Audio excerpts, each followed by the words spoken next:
Hi friends, ಎಲ್ರಿಗೂ ನಮಸ್ಕಾರ. Welcome back to my YouTube channel. ಈಗ ಬೇಸಿಗೆ ಸ್ಟಾರ್ಟ್ ಆಗಿರೋದ್ರಿಂದ, ಅದರಲ್ಲೂ ಮಾವಿನ ಹಣ್ಣು ಸೀಸನ್ ಸ್ಟಾರ್ಟ್ ಆಗಿರೋದ್ರಿಂದ ಮಾವಿನ ಹಣ್ಣಲ್ಲಿ ತುಂಬ ರೆಸಿಪಿಗಳಾಗಿರ್ಬೋದು, ವೆರೈಟಿ ಆಫ್ ಜ್ಯೂಸ್ಗಳಾಗಿರ್ಬೋದು ಆರಾಮಾಗಿ ಮನೇಲೇ ಕುತ್ಕೊಂಡು ಪ್ರಿಪೇರ್ ಮಾಡ್ಕೊಂಬಿಡ್ಬೋದು.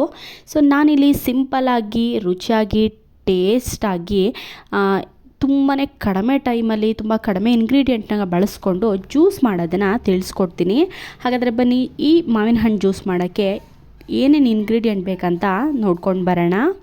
ನಾನಿಲ್ಲಿ ಚೆನ್ನಾಗಿ ಹಣ್ಣಾಗಿರೋವಂಥ, ಸ್ವೀಟ್ ಆಗಿರೋವಂಥ ಮಾವಿನ ಹಣ್ಣು ಒಂದು ತೊಗೊಂಡಿದ್ದೀನಿ. ಇದು ಒಂದು ತೊಗೊಂಡ್ರೆ ಇಬ್ಬರಿಗಾಗುವಷ್ಟು ಸಾಕಾಗುತ್ತೆ. ಇದಕ್ಕೆ ಒಂದು ಅರ್ಧಕ್ಕಿಂತ ಕಡಿಮೆ ಗ್ಲಾಸಷ್ಟು ನೀರು ತೊಗೊಂಡಿದ್ದೀನಿ. ಒಂದು 2 ಟೇಬಲ್ ಸ್ಪೂನಷ್ಟು ಸಕ್ಕರೆ ತೊಗೊಂಡಿದ್ದೀನಿ. ಸೊ ಈಗ ಹೇಗೆ ಮಾಡೋದು ಅಂತಂದರೆ, ತುಂಬ ಮಾಗಿರೋ ಹಣ್ಣಾದರೆ ನೀವು ಚಾಕುವಿಂದ ಕಟ್ ಮಾಡಿ ಪೀಸ್ಗಳಾಗಿ ಕೂಡ ಆ್ಯಡ್ ಮಾಡ್ಕೊಬೋದು. ಇನ್ ಕೇಸ್ ಗಟ್ಟಿ ಹಣ್ಣೇನಾದರೂ ಇದ್ದರೆ ನೀವು ಪೀಲರಿಂದ ಸಿಪ್ಪೆನ ನೀಟಾಗಿ ಪೀಲ್ ಮಾಡಿಕೊಂಡ್ರೆ ಇನ್ನು ಕ್ವಾಂಟಿಟಿ ಮಾವಿನ ಹಣ್ಣು ಸ್ವಲ್ಪ ಎಕ್ಸ್ಟ್ರಾನೇ ಸಿಗುತ್ತೆ. ನಾನಿಲ್ಲಿ ಸ್ವಲ್ಪ ಚೆನ್ನಾಗಿ ಮಾಗಿರೋ ಹಣ್ಣಾಗಿರೋದ್ರಿಂದ ಚಾಕುವಿಂದ ಅರ್ಧಕ್ಕೆ ಕಟ್ ಮಾಡಿ ಇದನ್ನು ಸ್ಲೈಸ್ ಥರ ಮಾಡ್ಕೋತಾ ಇದ್ದೀನಿ. ಇದನ್ನು ಸಿಪ್ಪೆ ನಾವು ರಿಮೂವ್ ಮಾಡಬೇಕು ಅಂತಂದರೆ ಸ್ಪೂನಿಂದ ಆಗಿರ್ಬೋದು ಅಥವಾ ಚಾಕುವಿಂದ ಕೂಡ ನೀಟಾಗಿ ಸಿಪ್ಪೆನ ರಿಮೂವ್ ಮಾಡಿಕೊಂಡು ಒಳಗಡೆ ಇರೋವಂಥ ತಿರುಳನ್ನ ನಾವು ಜ್ಯೂಸ್ ಮಾಡಲಿಕ್ಕೆ ಯೂಸ್ ಮಾಡ್ಕೊಬೇಕು. ಈಗ ಹಣ್ಣುಗಳಿಗೆ ತುಂಬಾ ಮೆಡಿಷನ್ ಹಾಕಿ ಬೆಳೆಸ್ಬಿಡ್ತಾರೆ. ಮಾವಿನ ಹಣ್ಣು ಯೂಸ್ ಮಾಡಬೇಕಂದಾಗ ಎಲ್ಲಾದ್ರೂ ಪೌಡರ್ ಹಾಕದೇ ಇರೋವಂಥ ಮಾವಿನಕಾಯಿನ ತೊಗೊಂಡು ಬಂದು ನಾವು ಮನೇಲೇ ಹಣ್ಣು ಮಾಡಿಕೊಂಡು ಯೂಸ್ ಮಾಡಿದ್ರೆ ತುಂಬಾ ಒಳ್ಳೆಯದು ಅಂತಲೇ ಹೇಳ್ಬೋದು.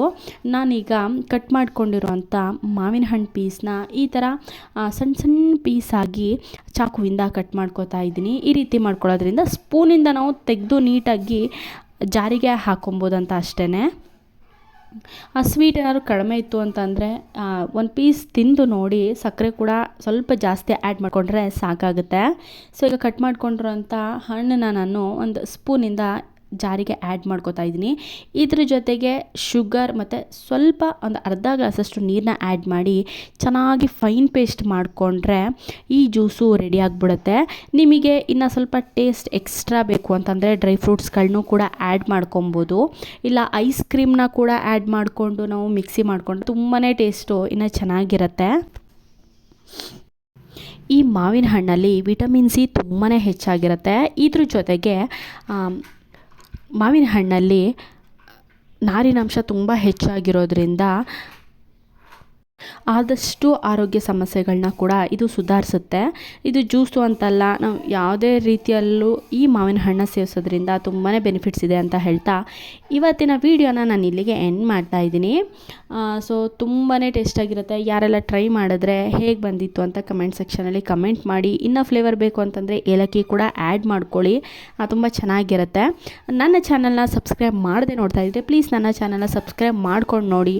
ಇಷ್ಟ ಆಯಿತು ಅಂದರೆ ಒಂದು ಲೈಕ್ ಮಾಡಿ, ಈ ವಿಡಿಯೋ ಯೂಸ್ಫುಲ್ ಅನಿಸಿದ್ರೆ ಶೇರ್ ಮಾಡಿ, ಹಾಗೆ ನನ್ನ ಚಾನಲ್ನ ಸಬ್ಸ್ಕ್ರೈಬ್ ಆ್ಯಂಡ್ ಸಪೋರ್ಟ್ ಮಾಡ್ತಾರೆ ಅಂತ ಹೇಳ್ತಾ ಇವತ್ತಿನ ವೀಡಿಯೋನ ನಾನು ಇಲ್ಲಿಗೆ ಎಂಡ್ ಮಾಡ್ತಾ ಇದ್ದೀನಿ. ಸಿಗೋಣ ಒಂದು ಹೊಸ ರುಚಿಯೊಂದಿಗೆ. ಅಲ್ಲಿ ತನಕ ಎಲ್ರಿಗೂ ನಮಸ್ಕಾರ.